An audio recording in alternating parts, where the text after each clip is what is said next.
Bienvenidos a una nueva emisión del Académico, este programa de la Universidad Nacional de Cuyo que comparte con vos todo el contenido de las charlas y conferencias que se dan acá, en esta casa de estudio. Así arrancamos. Estamos ante un tsunami informacional que está recorriendo el mundo.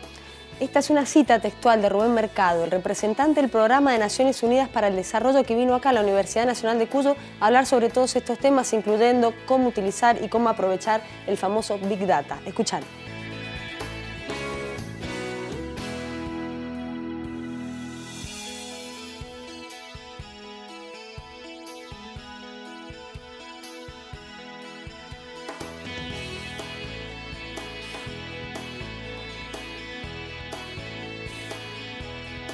Nosotros hicimos algo que fue pionero acá en Argentina, que fue hacer un estudio del Sistema Estadístico Nacional y en particular del INDEC en perspectiva comparada internacional.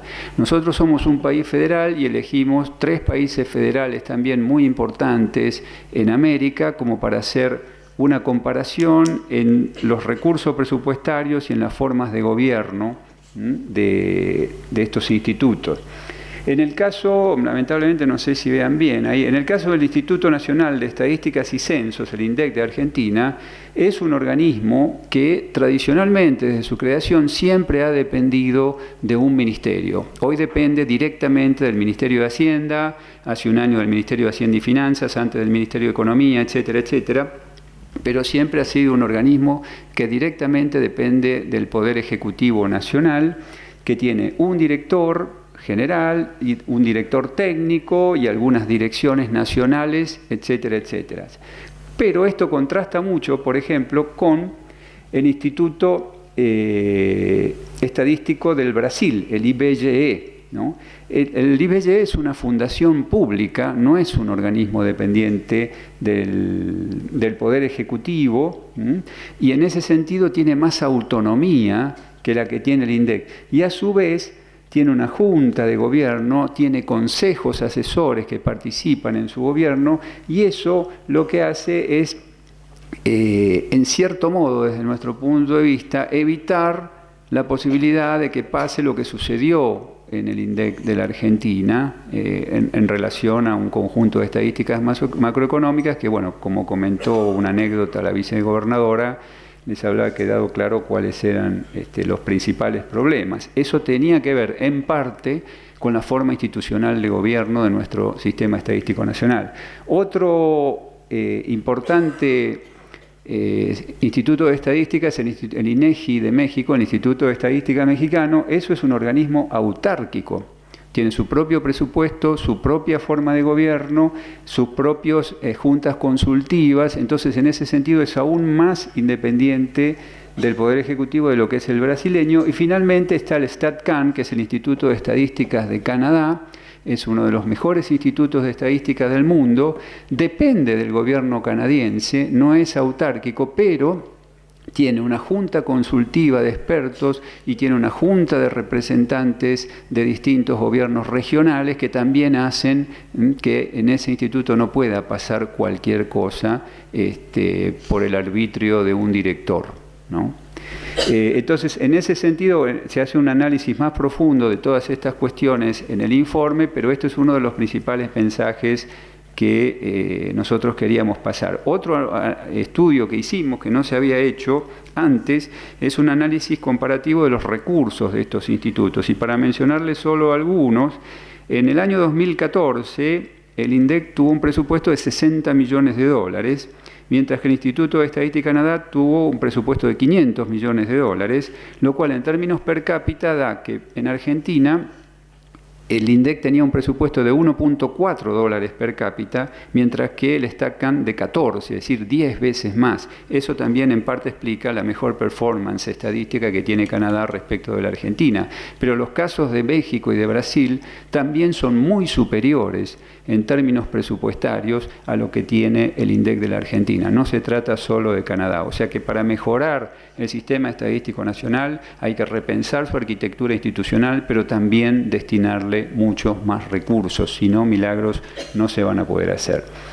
Ahora bien, ¿Cuáles son los desafíos entonces? Bueno, garantizar la producción de estadísticas con independencia, calidad, protección, acceso y credibilidad, mejorar globalmente los recursos, como lo dije, reducir las heterogeneidades provinciales en recursos y en el tipo de productos que generan, también haciendo una mejor distribución presupuestaria a nivel regional, evaluar la conveniencia de repensar la arquitectura institucional del sistema estadístico nacional y continuar el avance hacia las recomendaciones de buenas prácticas de la OCDE. Argentina ahora se plantea ingresar a la OCDE en un proceso largo y el INDEC en particular también quiere participar de ese proceso y en ese sentido ha comenzado a trabajar para mejorar sus estándares de calidad y está siendo auditado por la OCDE en el sentido de tanto de sus productos como de sus procesos, así que esperamos que avance decididamente en esa dirección. Ahora bien, hasta ahora Gabriela y yo les hemos venido hablando de la situación de los datos estadísticos en cierto modo convencionales en la Argentina, pero a nadie se le escapa que estamos frente a una revolución de los datos que está cambiando el sentido mismo de datos, está cambiando el sentido de estadísticas convencionales, de los datos de registro. Esa revolución tiene dos componentes fundamentales. Primero, los datos masivos, o llamados Big Data. Esto es otro tema que estudiamos en el informe. Estamos frente a un tsunami informacional que recorre el mundo y los datos masivos tienen tres elementos clave. Por un lado, ellos capturan las huellas digitales de las interacciones humanas y de las interacciones entre las cosas. Hoy prácticamente no hay casi interacción entre cosas o humana que no esté registrada de alguna forma por un teléfono celular, por un uso de una tarjeta de crédito, por una grabación telefónica, por un GPS de desplazamiento, etcétera, etcétera, etcétera. Ahora bien, eso plantea el problema de su almacenamiento. Estos datos no están. Cuando se habla que están en la nube, pero la nube no es algo etéreo, la nube son sistemas de computación enormes que están en el desierto de Arizona o en algún lugar análogo y que tienen un costo sideral. Ese almacenamiento masivo y distribuido a nosotros se nos aparece como que son nubes virtuales, pero son procesos físicos muy concretos. Y además de la captura de los datos y de sus formas de almacenamiento, el reto que plantean estos Big Data y lo que está sucediendo muy aceleradamente es que hay un cambio en la forma de procesamiento, en el data mining, que se hace con métodos de inteligencia artificial para detectar patrones de comportamiento. Este es un nuevo mundo que el Sistema Estadístico Nacional Argentino y los provinciales también van a tener que incorporar sí o sí. Es decir, tradicionalmente una dirección de estadística se compone de gente formada en estadística, más algún sociólogo, algún economista, algún demógrafo, para analizar esos datos. Lo que sí van a tener que aparecer ahí son nuevos bichos académicos que son los cientistas de datos, gente que viene de ciencia de la computación, que es experta en inteligencia artificial, que es experta en el diseño de soportes masivos de almacenamiento, porque si no las estadísticas convencionales van a quedar completamente fuera de todo lo que está sucediendo. Ahora bien, ¿se encuentra la Argentina en condiciones de aprovechar esto? Bueno, en parte sí y en parte no. Tenemos un programa de ciencia de datos en la Fundación Sadowski del Ministerio de Ciencia y Tecnología. Hay un programa de Big Data para el Desarrollo en el CIECTI, que es otra fundación ligada al MINCIT. Hay una maestría en exploración de datos en la Universidad de Buenos Aires. Y el Consejo Nacional de Coordinación de Políticas Sociales tiene un sistema que se llama el CINTIS, que a ustedes debería asustarlo mucho porque coordina 1.700 bases de datos en red con todos los datos de los ciudadanos argentinos. Tiene todos sus datos impositivos, tiene todos sus datos de previsión social, tiene los datos de sus automotores, tiene un montón de cosas, ¿sí? Esa es la base de datos más completa que hay sobre los ciudadanos de la Argentina y la mayoría de nosotros no sabe ni siquiera que existe ni qué pasa con ella. Ese es un tema que es absolutamente fundamental para tener en cuenta en términos de la privacidad, la legislación de protección de datos desde un punto de vista ciudadano. Ahora bien, en Argentina hace un par de años hizo una encuesta, la encuesta de Big Data la hizo el Ministerio de Ciencia y Tecnología, y sobre varias dimensiones, tanto la hizo con usuarios de Big Data como con productores de Big Data, Y básicamente esa encuesta tiene muchos ribetes, acá les muestro solo un cuadro. Lo que nos dice es que las mayores demandas de los actores del mundo de Big Data tienen que ver con incentivos fiscales, cuando no, y también de formación profesional en Big Data. Hay un shortage, hay una carencia de profesionales expertos en el manejo de Big Data en Argentina, que es un nicho que hay que aprovechar. Si no tenemos suficiente capital humano ahí y es muy demandado. Ahora bien, los desafíos entonces, ¿cuáles son? Afinar el rol del Estado como dinamizador de las actividades de captura, procesamiento y análisis, expandir la infraestructura de telecomunicaciones en el país a nivel nacional y regional. Los datos no andan por el aire solos, ¿no? Y cada vez que el celular no les anda bien, ustedes se estarán dando cuenta de los cuellos de botella que están apareciendo. Eso necesita una infraestructura de comunicaciones moderna y más empleada. Hay que promover la formación de especialistas en ciencias de datos y desarrollar instituciones y un marco legal para la protección de la privacidad de todos esos datos.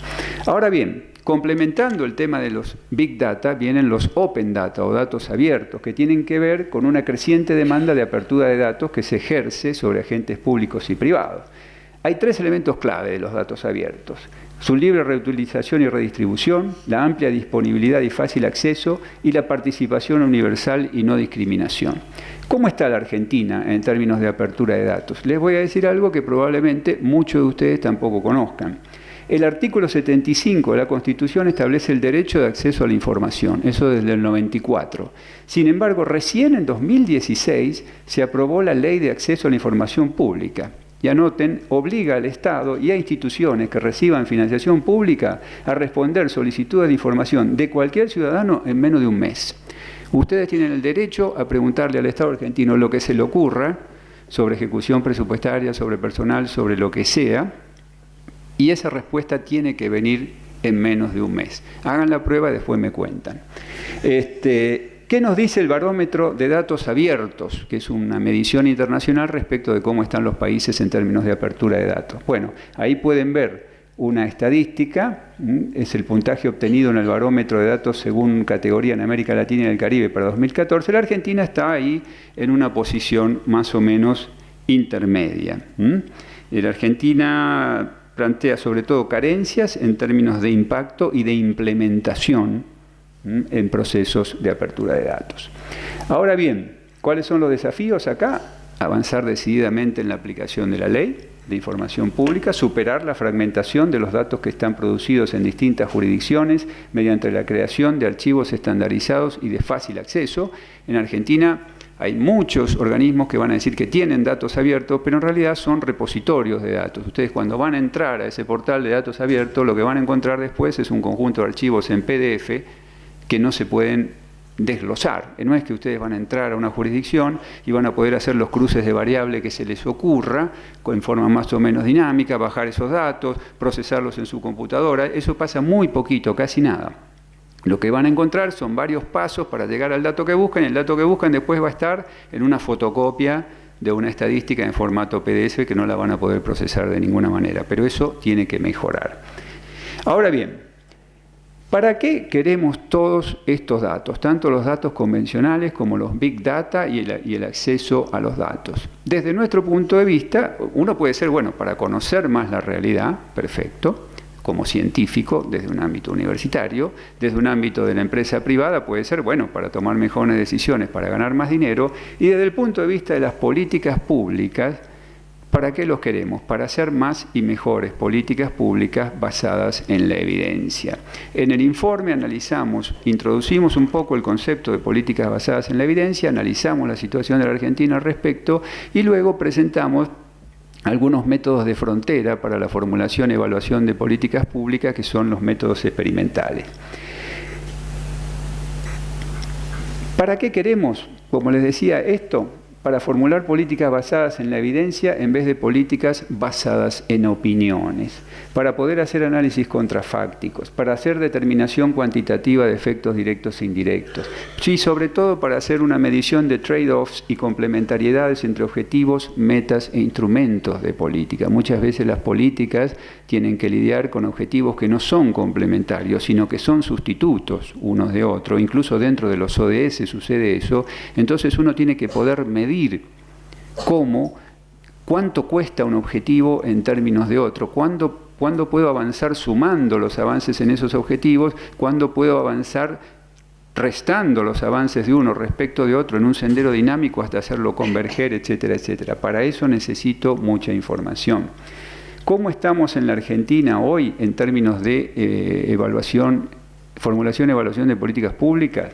Tenemos algunas experiencias de evaluación en el área social, sobre todo el Consejo Coordinador de Políticas Sociales, en un programa ya antiguo que se llama el Siempro, que tuvo sus ups and downs, pero donde más o menos se tuvo experiencia en evaluación de algunos programas sociales significativos.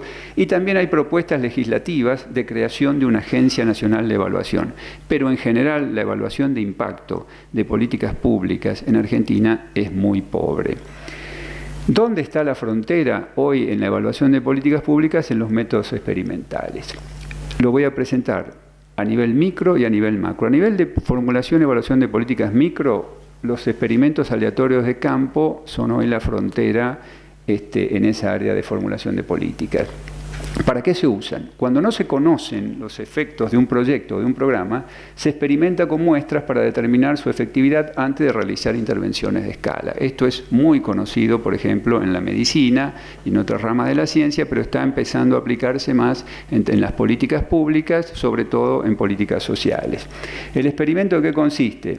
Se asigna aleatoriamente un grupo de individuos y se los divide en dos grupos, en un grupo de tratamiento y en un grupo de control. Por ejemplo, yo quiero hacer un programa de promoción del empleo juvenil. Entonces tomo un grupo de 500 jóvenes, después vamos a ver un detalle, y digo, bueno, la mitad de estos jóvenes aleatoriamente va a ingresar a un programa de capacitación para el empleo, la otra mitad no. A uno le aplico la capacitación, al otro no, y después sigo su trayectoria a lo largo de X meses o X años y veo cuál fue su performance en términos de empleo. Si hay diferencias significativas, eso quiere decir que el programa de capacitación fue útil. Si no hay diferencias significativas, eso quiere decir que fue inútil y por lo tanto no tendría sentido escalar ese programa y aplicarlo en vez de a 250 jóvenes a 250.000. Sería un gasto inútil de recursos públicos. Esta es la lógica explicada muy sencillamente de este tipo de evaluaciones. En Argentina, por ejemplo, un experimento que fue muy estudiado, hay muy pocos estudios de este tipo, fue el programa Entra 21, que era un programa de entrenamiento para aumentar la empleabilidad juvenil. Tuvo una muestra de 407 jóvenes en la provincia de Córdoba, se hizo. La mitad más o menos fue a tratamiento, la mitad al control. El periodo de tratamiento empezó en el tercer trimestre del 2010, o sea, antes del tercer trimestre es previo al tratamiento, y después en el primer trimestre del 2011 empieza el post-tratamiento, porque es donde terminó la capacitación.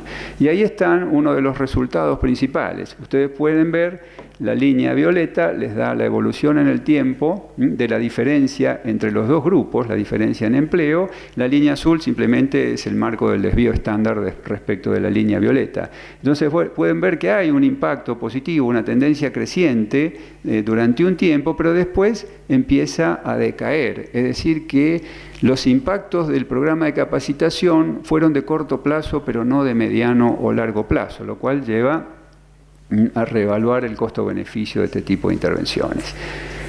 A nivel de políticas macro, uno no puede experimentar con la gente como puede hacerlo a nivel micro, ¿no? Aunque a veces muchos ministros de Economía han hecho experimentos macro con millones de personas, sobre todo en nuestro país, pero no es lo que recomendamos desde el PNUD. Para eso, entonces, ¿qué podemos hacer? Y bueno, ya que no podemos experimentar con millones de personas, simulemos su comportamiento en una computadora. Para eso usamos modelos computacionales que permiten realizar experimentos macros que son imposibles de realizar de otro modo por restricciones éticas y por restricciones políticas y sociales. Ahí lo que necesitamos es un laboratorio computacional. Básicamente un modelo computacional, que es una interrelación entre un conjunto de variables y parámetros que construimos matemáticamente, estimamos econométricamente y simulamos computacionalmente. Y los experimentos, ¿en qué consisten? En cambiar un conjunto de variables o parámetros del modelo y hacer estudios contrafácticos para ver los distintos escenarios que vamos construyendo. ¿Qué tipos de cosas se pueden hacer con eso? Millones de cosas.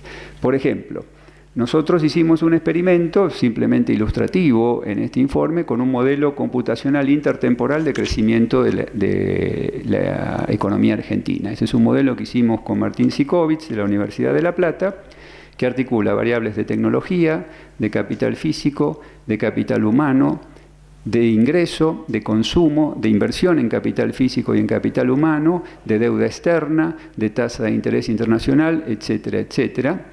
Estas variables interactúan dinámicamente en el tiempo, pero también introduce algunas variables de salud a través de las tasas de mortalidad que tienen que ver con la depreciación del capital humano a lo largo del tiempo.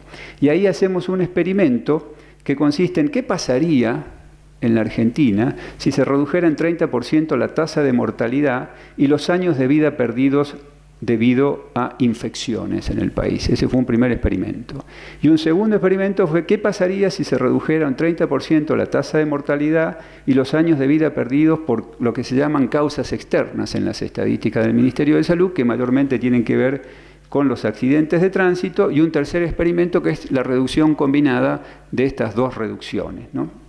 Simulamos el experimento y el resultado es ese. ¿Cuánto se beneficiaría macroeconómicamente la Argentina si mejorara la salud? Lo llamamos así. Eso nos da el incremento acumulado del Producto Interno Bruto de Argentina en miles de millones de dólares de 2013, de aquí a 10 años, a 20 años, a 30 años, a 40 años y a 50 años. Es decir, para que lo clarifiquen bien, supónganse que se redujera la tasa de mortalidad en Argentina en un 30% y también los años de vida perdidos debido a infecciones en el país. Esto quiere decir, yo hago ese experimento, pero no es un experimento actuarial. No es decir, bueno, entonces cuánto me costó cada una de esas personas atenderla, lo sumo y es lo que me hubiera ahorrado si eso no hubiera pasado. No, esto es, si eso sucedería, eso quiere decir que yo reduzco la tasa de depreciación del capital humano de la Argentina. Pero eso quiere decir que entonces eso contribuye más al crecimiento del Producto Bruto. Eso quiere decir que puedo invertir más en acumulación de capital físico y mejoramiento de tecnología. Eso quiere decir que puedo reducir la deuda externa en X condición. Eso quiere decir que puedo importar más y así sucesivamente van jugando todas las variables y ese es el resultado neto que ven. En 10 años no se ve mucha cosa, en 20 años ya empezamos a sumar un poco de dinero, tenemos unos 5.000 millones de dólares solo para el primer experimento, en 30 años ya tenemos unos 20.000 millones de dólares, en 50 años tendríamos casi unos 80.000 millones de dólares acumulados si hiciéramos ese cambio de política.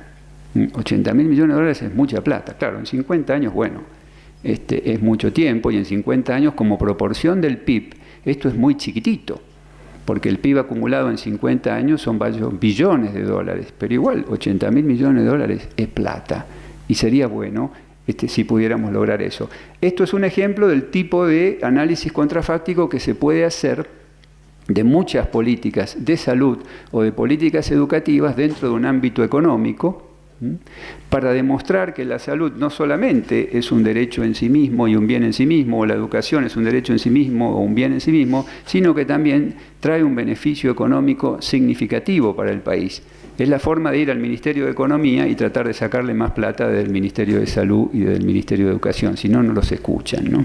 Bueno, con esto concluimos entonces nuestro informe. Básicamente los desafíos en este aspecto es incorporar más estos métodos de frontera, como los experimentos computacionales y aleatorios de campo, en nuestras políticas públicas, construir una institucionalidad que de manera unificada y sistemática evalúe las políticas desde una perspectiva de desarrollo sostenible.